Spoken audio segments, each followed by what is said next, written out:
This is Isaac. This is Lil I. Lil I, okay. Or Lil Isaac. Okay. And he is able to say stuff that I really can't say.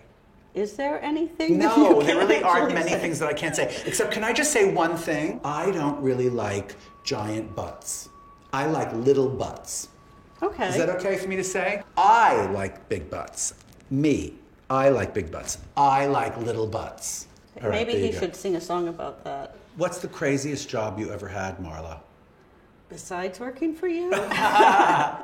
Yes, tell us what your craziest job was, because you've had some crazy jobs. Crazy jobs. Well, when I first started interning for you, I drove a New York taxi at night. Wow. An actual taxi, not an Uber. No, a yellow cab in the 90s at night, and then interned all day. That lasted a month. Do you have a favorite city? I like Los Angeles right now. Don't hit me. No, that's okay. You can say Los Angeles. This is a free country. I really like it. You're allowed to be really insane. Crazy. What makes you, scared? What scares you? Like, at 3 o'clock in the morning when you wake up and you go oh my God, it's the scariest world because? Aging is really scary to me. Like that really, I do wake up at 3 in the morning and think, oh my God, I'm years old. Yeah. Aging is real, as Arnold Germer says. Aging is real. So what wakes you up at 3 in the morning? What wakes me up 3 in the morning? I mean, the ultimate thing I think I'm the most afraid of is not kind of living up to my potential. Mm-hmm. Like I'm scared that I'm just going to die and my obit is just going to be really small in the back of the New York Times. So you know you're successful. I mean, you've already surpassed most people. Well, I don't ever feel it. I don't ever feel that. I always feel like there's so much more. You know, I'm always afraid I'm going to die before I get finished. You know what I think a lot about, even though you didn't ask me this question, but I'm going to answer it anyway?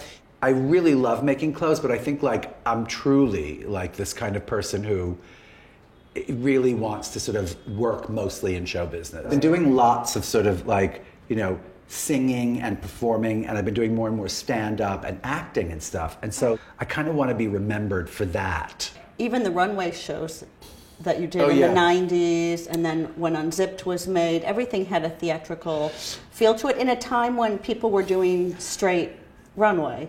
Back to my obit, though? Yes. No, I'm just kidding. Wait, but here's to me, do you ever think about this? Because the difference between fashion design and, just doing shows, doing these stand-up shows and writing shows and kind of performing shows, right? For one thing, I really like performing a lot. Yes. And I like designing a lot, but it's like a crazy thing. It's become this thing about really more about quality control, Right. And merchandising and when to sort of introduce a new neckline on a cashmere sweater. Right. As opposed to oh my God, doing this fabulous fashion show, which I don't think I'm capable of doing anymore because I think it's for young people. You see what I mean, right? It's you have to hire young people to keep you young. Whereas in show business, if you're not with it and sort of on it, you're dead in the water, right? Especially if you do what I do, which is sort of show up and do these crazy songs and these stories and tell jokes and respond to what's going on in the room. And it just feels like there's more of a payoff, if you make a beautiful fashion show,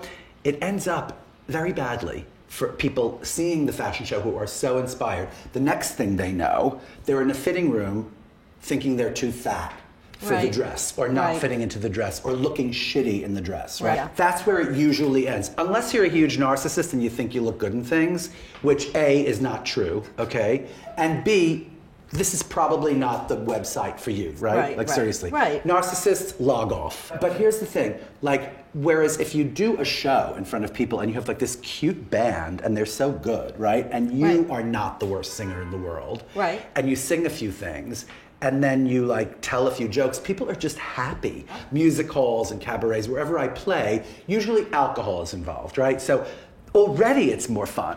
They try to make the fittings fun by serving champagne. When you go to Bergdorf's at a trunk show and they're hey, would you like some champagne? Right. But it doesn't work. It just makes you morose and go, oh my God, I really look fat.